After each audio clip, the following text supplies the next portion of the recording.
6 jaar geleden vroeg Hotel Moderne, dat is een beeldend theatergroep in Rotterdam, mij of ik in een voorstelling die zij wilde gaan maken, Lier wou spelen. Dat trok mij toen geweldig aan, omdat zij zeker in die tijd nauwelijks met acteurs werkte, maar wel, zoals ze nog steeds doen, met soms hele kleine poppetjes, soms wat groter, die ze dan vaak weer filmen en op grote projectieschermen laten zien.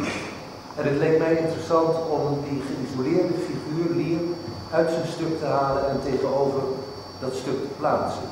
Dat is toen nooit doorgegaan, die samenwerking, maar het idee heeft mij niet losgelaten en ik ben 2 jaar geleden begonnen met de rol van Lier te vertalen. Daar heb ik weer een derde van geschrapt. En die monoloog die overbleef, heb ik aan Haus laten lezen, die vond het interessant. En toen hebben we Sansi Gerards gevraagd of zij het wilde regisseren. Sansi heeft eerder Shakespeare geregisseerd. Ze heeft ooit een eigen theatergroep gehad, La Luna. En ze heeft Macbeth en Hamlet geregisseerd. Ze heeft bovendien zelf heel vaak in King Lear gespeeld, ongeveer 150 keer. Zowel in de rol van Goneril als die van Cordelia.